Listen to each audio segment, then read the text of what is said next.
بہت شکریہ. علمی اور ادبی شخصیات یہاں تشریف فرما ہیں. میں مختصر کرتا ہوں.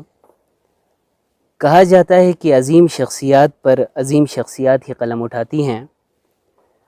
ارض شمال کے عظیم حکمران حاکم لداختہ چترال علی شیر خان انچن کی حیات، منفرد شخصیت، تاریخی فتوحات، شاندار تعمیرات، بہترین طرز حکومت سمیت ان کی زندگی کے متعدد پہلوؤں پر کئی سال کی تحقیق کے بعد قاسم نسیم صاحب نے ایک جامع کتاب مرتب کی ہے، جو کہ اب منظر عام پر بھی آ چکی ہیں.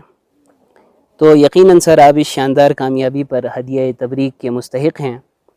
تو قاسم نسیم صاحب کی فرمائش پر اس کتاب میں شامل کرنے کے لیے ایک کلام لکھا تھا، جو کہ میں اب ان کی ہی اجازت سے آپ کی خدمت میں پیش کرتا ہوں. انچن عظیم صاحب ہمت فلک جناب،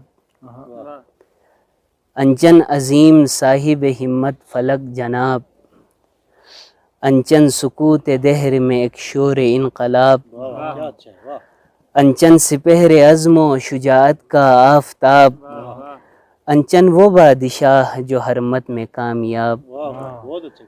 دھرتی نے ایسا چاہا پر ایسا نہ ہو سکا، ایسا نہ ہو سکا، انچن سا رہنما کوئی پیدا نہ ہو سکا، انچن سا رہنما کوئی پیدا نہ ہو سکا.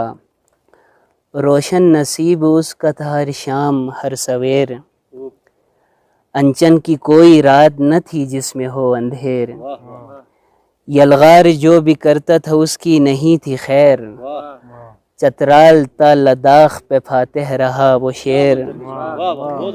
فرزند کو حسار تھا وہ مرد نامدار، انچن کا حوصلہ بھی تھا مانند کو حسار، انچن کا حوصلہ بھی تھا مانند کو حسار. رہبر تھا با مراد تھا اور با اصول تھا، تاریخ باغ عظمت و غیرت کا پھول تھا. آئین اہل بیت ہی اس کو قبول تھا، حاکم تھا پر وہ خادم آل رسول تھا.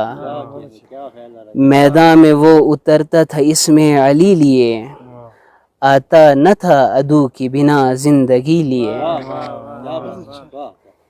آتا نہ تھا عدو کی بنا زندگی لیے.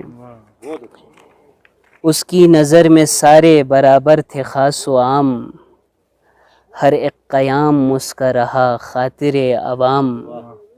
محلوں کا سرحدوں کا منظم تھا ہر نظام، بے مثل ہر لحاظ سے تھا حسن اہتمام. ہر شاہکار اس کے ہنر کا گواہ ہے، اہل نظر کی اب بھی یہاں پر نگاہ ہے. ہر شاہکار اس کے ہنر کا گواہ ہے، اہل نظر کی اب بھی یہاں پر نگاہ ہے. وہ شاہ دل نشین تھا مسنت نشین نہیں، وہ عدل کا امین تھا ظلمت امین نہیں. حق پر اسے یقین تھا باطل یقین نہیں، انچن کی طرح منصف اعلیٰ کہیں نہیں. ہر فن میں ہر ہنر میں وہیں با کمال تھا، جنت مثال دے اس میں وہ بے مثال تھا. بہت شکریہ.